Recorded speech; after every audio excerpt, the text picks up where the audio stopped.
है जो इनके वोट पे डाका मारा गया, जो सियालकोट की आवाम के हक पे डाका मारा गया, उसको फिलहाल इलेक्शन कमीशन ऑफ पाकिस्तान ने स्टे कर दी है। नेक्स्ट तारीख 14 तारीख को लगा हुआ, तो इंशाल्लाह केस पाया तकमील तक जाएगा और जो इनका हक है, जो इनकी वोटर्स का हक है, सियालकोट की आवाम का हक है, वो उनको मिल के रहेगा। कानूनी जंग जारी रहेगी। बाकी चीज़ माँ जी बताएंगी डिटेल्स जो मैं खुद ही।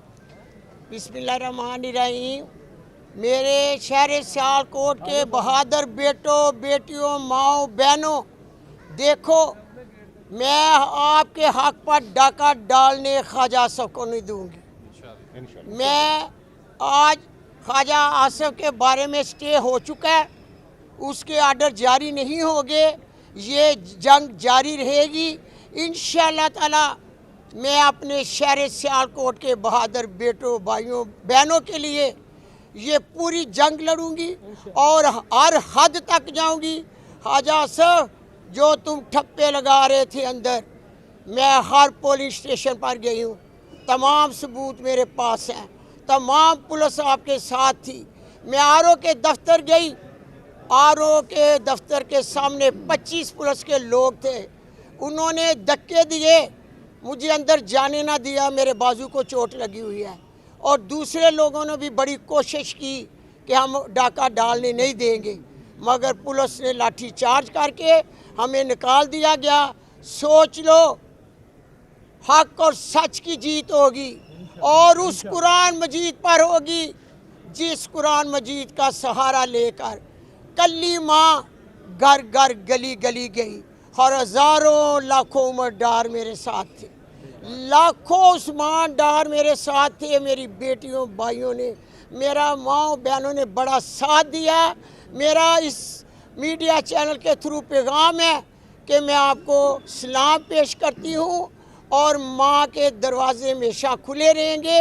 माँ दरवाजे पुत्रा तियाली बंद नहीं करती, वो हमेशा खोल दिए, माँ हमेशा खोल दिए।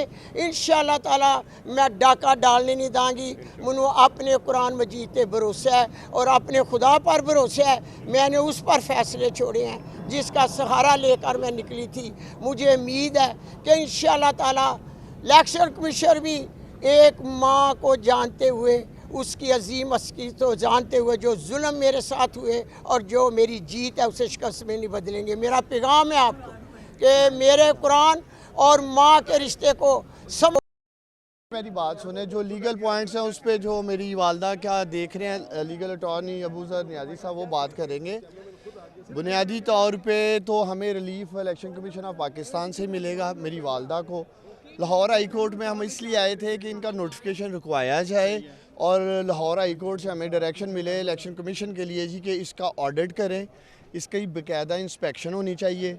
और हमें दिली खुशी है कि ख्वाजा आसिफ ने ये जो हरकत की है 70,000 वोटों पे डाका डाल के, बुनियादी तौर पे ख्वाजा आसिफ पिछले 3 इलेक्शन हार चुका है। 3 इलेक्शन हाँ सुने ज़रा, देखें 2013 का इलेक्शन आप लोगों को याद होगा, जो 4 हलके उस वक़्त इमरान खान साहब ने मांगे थे, उसमें एक सियालकोट का यही हलका था। और जब ये खुला था सुप्रीम कोर्ट के कहने पे तो धांधली ही धांधली थी इसमें, लेकिन वो टर्न्योवर मुकम्मल करके फिर 2018 में आपको याद है मशहूर ज़माना टेलीफोन कॉल, खुद जनरल बाजवा ने तस्लीम किया कि वो मैं था जिसने इलेक्शन की रात ख्वाजा आसिफ को जितवाया। इन्होंने मुझे कॉल की और मैं क्या, ख्वाजा साहब फ़िक्र ना करो, आप फिर इलेक्शन जीत गए थे अगले दिन। ये मैं नहीं कह रहा, ये वो लोग कह रहे हैं जिन्होंने जनरल बाजवा साहब के साथ मीटिंग की और बाजवा साहब ने इतराफ़ किया कि ख्वाजा आसिफ ने 2018 का इलेक्शन भी मुझे कॉल करके क्लियर किया। अब जो ये जो इलेक्शन हुआ है 8 फरवरी को, जो मीडिया हाउसेस आपके चैनल रिज़ल्ट दिखा रहे थे, हम उस पर खड़े हैं। ख्वाजा आसिफ को हमारा चैलेंज है, किसी भी जगह बैठ जाए, किसी भी फोरम पे बैठ जाए, 358 पोलिंग स्टेशन में से सिर्फ 4 पोलिंग स्टेशन थे जो ख्वाजा आसिफ ने जीते, और जो 354 पोलिंग स्टेशन ख्वाजा आसिफ हारा है उसमें उसका अपने घर का मौजूद हैं। वो हमारे वकला यहाँ भी लेके आए हैं और इलेक्शन कमीशन में भी लेके गए हैं। जिधर ख्वाजा आसिफ रहता है सियालकोट में कंटोनमेंट के एरिए में, वहाँ वो मेरी वालदा से तकरीबन 350 वोटों से हारा है। फिर मेरी वालदा का और ख्वाजा आसिफ का जो आबाई मोहल्ला है वो सेम है, वहाँ से भी कंटोनमेंट से भी हारे हैं माशाल्लाह, और कश्मीरी मोहल्ला जहाँ हमारा आबाई मोहल्ला है वहाँ से आ रहे हैं। सब जगह से आ रहे हैं। मैं सिर्फ ये पूछता हूँ, क्या ज़रूरत थी ख्वाजा आसिफ को अपनी 40 साला सियासत को दागदार इस तरह करके लेगेसी ख़राब करने की। एक निहत्ती औरत निकली, ना इन्होंने कोई इलेक्शन हॉल खोलने दिया, ना कोई जलसा करने दिया, ना कोई कॉर्नर मीटिंग करने दी, ना पोलिंग बूथ लगने दिया मेरे माँ के, ना ही आप कोई पोस्टर कोई बैनर। उसके बावजूद इंतहाबी निशान, मैं भी नहीं था, मैं कहाँ कैंपेन में निकला हूँ। मैं यही तो सवाल उठा रहा हूँ कि एक निहत्ती औरत निकली। हम यहाँ आए हैं माँ बेटा कि कान खोल के सुन लो ख्वाजा आसिफ, हम माँ बेटा यहाँ आए हैं 5.5 लाख वोटर्स को इंसाफ दिलाने। सियालकोट के वोटर्स की तहज़ीब की गई है, सियालकोट के वोटर्स की तौहीन की गई है। इंसाफ लेंगे, इंसाफ हमारे पास सबूत हैं। मैं आपके मीडिया की वसातत से पैगाम देना चाहता हूँ chief election commissioner Sikandar Sultan Raja Sahib से, खुदारा जितने भी आप लोग यहाँ मौजूद हैं, मेरी ये आवाज़, मेरा ये सवाल, मेरा ये पैगाम आप chief election commissioner Sikandar Sultan Raja साहब तक पहुँचाएँ। वो ये कि 2021 में आपको याद है डस्का इलेक्शन, धुंध की बातें होती थी, तब सियालकोट की बेटी नौशीन इफ्तिखार को इंसाफ दिया इसी chief election commissioner Sikandar Sultan Raja ने। इसी काबिल एहतराम chief election commissioner Sikandar Sultan Raja ने रात को 3 बजे chief secretary Punjab, IG Punjab को मरासला जारी किया रिजल्ट रोक दें। RO पहुंचे यहाँ, 20 पोलिंग स्टेशन थे तब। किसको फोन किया जितवाने के लिए? देखिए ये तो आपको आप भाई साहब बताएंगे। बहरहाल 4-5 दिन गुजर चुके हैं, ख्वाजा आसिफ की तरफ से या उसकी टीम की तरफ से एक फॉर्म 45 सामने नहीं आया। हम पब्लिक कर चुके हैं, हम मीडिया को दे चुके हैं। अब अगर आप मुझसे पूछे ना, तो ये इम्तिहान है chief election commissioner Sikandar Sultan Raja का। 25 करोड़ लोग चीफ इलेक्शन कमिश्नर साहब आपकी तरफ देख रहे हैं। आप अगर सियालकोट की एक बेटी जो कि नून लीग से जिसका ताल्लुक था, नौशीन इफ्तिखार का, उसको इंसाफ दे सकते हैं, उसका इलेक्शन सेट असाइड करके दोबारा पोल करवा सकते हैं, तो चीफ इलेक्शन कमिश्नर साहब, मैं पाकिस्तान के सारे मीडिया के सामने कह रहा हूं, आप मेरी मां के हल्के N71 का दोबारा पोल करवा दें। मैं दोबारा इलेक्शन लड़ने के लिए अपनी मां का वहाँ तैयार हूँ। बेशक नून लीग की हुकूमत कायम कर दें पंजाब में, मरकज़ में, उसमें इलेक्शन लड़ेंगे, लेकिन खुदारा 5.5 लाख वोटर की तौहीन ना करें, मजाक ना बनाए इस चीज़ को। लेकिन जो कॉन्डक्ट है चीफ इलेक्शन कमिश्नर का, आप मुतमिन है कि आपको वो इंसाफ ये देखें, आज 4 बजे वहाँ हमारी पिटीशन लगी हुई है इलेक्शन कमीशन में? हाँ, इलेक्शन कमीशन में।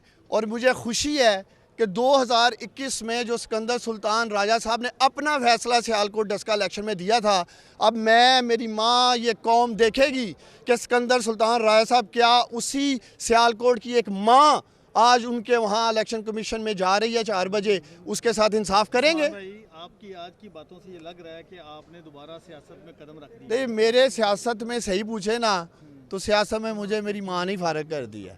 मेरी माँ माशाल्लाह इतना प्यार लोग कर रहे हैं, मैंने खुद वोट अपनी माँ को दिया है, तो मैं नहीं समझता कि मेरी वालदा के आने के बाद मेरी कोई गुंजाइश है। जब कभी फैसला करूँगा, मेरा कोई मूड नहीं है, कोई मैं सियासत में आना चाहता। मैं बतौर एक वोटर अपनी माँ के साथ खड़ा हूँ, और दूसरा मैंने सियालकोट के लोगों से वादा किया है, मैंने इन 5.5 लाख वोटर से वादा किया कि मैं इनका वकील बन के दिखाऊंगा, मैं इनका तर्जमान बन के दिखाऊंगा, मैं इनका स्पोक्स पर्सन बन के बताऊंगा। इसलिए देखिए, जिस तरह का डाका डाला गया है, आगे तो कोई वोट डालने बाहर नहीं निकलेगा। ये कहीं आपने देखा है कि फॉर्म 45 जो इलेक्शन लॉज कहते हैं वो हमारे पास हैं, उसके मुताबिक हम जीते हुए हैं। आप लोगों के चैनल्स ने रात को 99% वोट के ऊपर 1,31,000 रियाना डार, 82,000 ख्वाजा आसिफ, और पता क्या चलता है जी, रिजल्ट हो गया। तो मकसद ये है कि अगर हम चाहते हैं कि इस मुल्क में करोड़ों लोग वोट डालने निकलें, तो फिर इंसाफ करना होगा। फिर वो तमाम आपके ख्याल में पूरे पंजाब में नून लीग ने कितनी सीटें ली होंगी? देखिए, नून लीग ने मुझसे अगर पूछें तो मियाँ साहब अगर कौम के सामने दिल पे हाथ रख के कह दे 10 से ज़्यादा सीटें नहीं थी, 10 से ज़्यादा सीटें नहीं थी। आप क्यों समझते हैं विक्ट्री स्पीच क्यों उन्होंने डिले की? इसीलिए डिले की ना कि उनको पता चल गया था मैं फारग हो गया हूँ। अब कम अज़ कम जो जिस कॉन्स्टिट्यूंसी से है वो अपनी लड़ाई लड़े। हम यहाँ आए हैं सियालकोट की लड़ाई लड़ने। वसीम कादर सब शामिल हुए हैं। देखें, ये तो अभी बहुत कुछ सामने आएगा वक्त के साथ। देखिए, वक्त के साथ बहुत कुछ सामने आएगा। सियालकोट के 4 किरदार हैं, ख्वाजा आसिफ, DPO हसन इकबाल, जिसे मैं बुचर ऑफ सियालकोट कहता हूँ। जिस तरह गुजरात में नरेंद्र मोदी ने मुसलमानों का इत्तिसाल किया, कत्लेआम किया, इस तरह इस DPO हसन इकबाल ने सियालकोट के लोगों की तहज़ीब की है, घर तोड़े हैं, बहनों बेटियों माओं के सरों से इसने दुपट्टे उतारे हैं। आधी रात को जाकर जेली मुकदमों ने सियालकोट के नौजवानों को उठाया है। ये बुचर ऑफ सियालकोट है हसन इकबाल। उसके बाद आर ओ जो कि ADCR है सियालकोट का इकबाल, मरकज़ी किरदार है ये धांधली का। 48 घंटे लगाए हैं इसने फॉर्म 45 जारी करने में। सिर्फ 358 पोलिंग स्टेशन के 358 पेपर इकट्ठे करने थे। 1 मिनट देखिए सर। DRO, एक सेकंड, DRO जुल्करनैन, जिसने प्रेजाइडिंग ऑफिसर भेजे ख्वाजा आसिफ के घर, जिसने पोस्टर फड़वाए, जिसने प्रेशराइज किया प्रेजाइडिंग ऑफिसर्स को कि ख्वाजा आसिफ को जितवाना है। और ये वही RO है, मैं बताना चाहता हूँ, RO जिसने 10 मरले ज़मीन मेरी माँ के नाम पे निकाली। और इंशाअल्लाह ताला हम पूरी कानूनी जंग लड़ेंगे। ये तमाम सिविल सर्वेंट्स, मैं इन्हें पैगाम देना चाहता हूँ, मेरी माँ पटिशन दाखिल करने लगी है, इनके खिलाफ पूरी इंक्वायरी होनी चाहिए ताकि इनको नौकरियों से फारग किया जाए और कानून के मुताबिक जो सज़ाएँ हैं ये DPO हसन इकबाल को और ये जो RO वहाँ सियालकोट में इकबाल बैठा और DRO, ये अभी यहाँ कहानी ख़त्म नहीं होगी। हमारे पास इतने वाज़ेह सबूत हैं। ये जो डाका डाला गया है सियालकोट में, 50,000 वोटों से एक शख्स हार चुका है इलेक्शन और उसको जितवा दिया गया है। अब जिसने भी जितवाया है ये सामने आना चाहिए। हमारा कोई और मुतालबा नहीं है। मैं अपनी माँ के साथ खड़ा हूँ, ये मैंने वाज़ेह पैगाम दिया था कि मैंने सियासत ज़रूर छोड़ी है ख्वाजा आसिफ, लेकिन मैं अपनी माँ को नहीं छोड़ूंगा। मैं अपनी माँ के साथ खड़ा हूँ। अब मैं अपनी माँ के साथ साथ सियालकोट के जो 5.5 लाख वोटर्स की इंसल्ट की गई है, तहज़ीब की गई है, मैं उनके लिए यहाँ हाईकोर्ट पहुँचाऊँ अपनी माँ के साथ।